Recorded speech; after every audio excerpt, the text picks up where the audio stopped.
आने वाले दिनों में आप इस विषय पे कुछ गंभीर होता देखेंगे, बड़ा होता देखेंगे, क्योंकि अब कहीं ना कहीं प्रधानमंत्री नरेंद्र मोदी को यह बात समझ में आ गई है कि भाई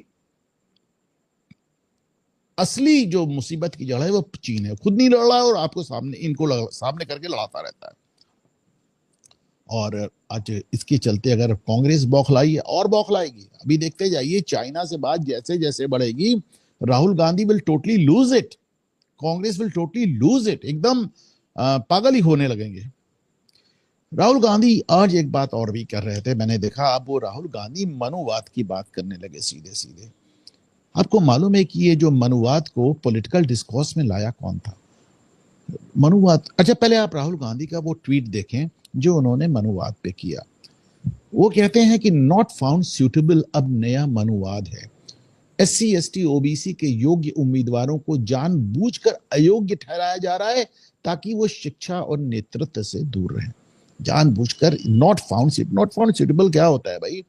कि पता चला कोई इंटरव्यू हुआ, पता चला एक भी आपको ऐसा नहीं मिला, चाहे एससी कैटेगरी में या एसटी कैटेगरी में या जनरल कैटेगरी में या ओबीसी कैटेगरी में, एक भी आपको उम्मीदवार ऐसा नहीं मिला जिसको कि आप उस पर्टिकुलर पद के लिए जिसका आप चुनाव कर सकते। तो आप कहते हैं एनएफएस यानी नॉट फाउंड सूटेबल।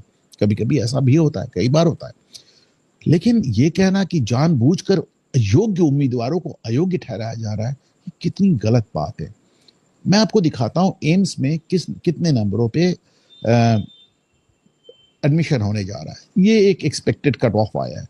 अब आप सोचें कि जनरल कैटेगरी में जो आदमी 46वें रैंक पे होगा, 46th रैंक जिसका होगा, उसको एम्स में एडमिशन नहीं मिलेगा।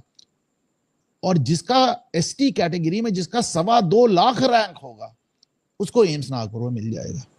अब आप सोच के देखें कि बात कहां तक जा रही है। आरक्षण अपनी जगह ठीक है, अब चल रहा है तो उसको आप नहीं रोक सकते। आरक्षण, एक बार अरुण शौरी ने कहा था कि बोतल से निकला एक ऐसा जिन है जिसको आप वापस नहीं डाल सकते। आरक्षण को लेकर हमारे देश में बहुत ढेर सारा विवाद होता है। आरक्षण को लेकर हिंदू समाज लगातार टुकड़े टुकड़े में टूटता रहता है, पर अब चल रहा है तो चल रहा है, उसका आप कुछ नहीं कर सकते। पर सवाल यह है कि ये तो लोगों की जिंदगियों से खिलवाड़ है। जहां पे 46वें रैंक, 46th रैंक वाले को एडमिशन ना मिल रहा हो, वहां 2.25 लाख रैंक पे मिल जाए, तो भाई ये तो एकदम ही, मेरा मानना है कि शिक्षा में आरक्षण कीजिए, नौकरी में आरक्षण कीजिए, लेकिन कुछ चीजों को इससे, आखिर फौज में आपने आरक्षण नहीं किया ना, तो हेल्थ को भी बरी रखे। और खास तौर से जो शिक्षक वर्ग है, वहां भी भाई मुझे हायर स्टडीज में और हायर एजुकेशन में और टीचिंग में जो आरक्षण है, ये सब देश के लिए कैंसर है।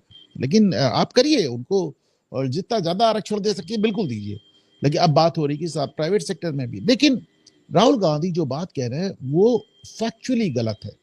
राहुल गांधी लगातार समाज में दरार डालने का काम कर रहे हैं। लेकिन मनुवाद जो उन्होंने शब्द का प्रयोग किया, तो राजनीति में मनुवाद का प्रयोग सबसे पहले काशीराम ने किया था, फिर मायावती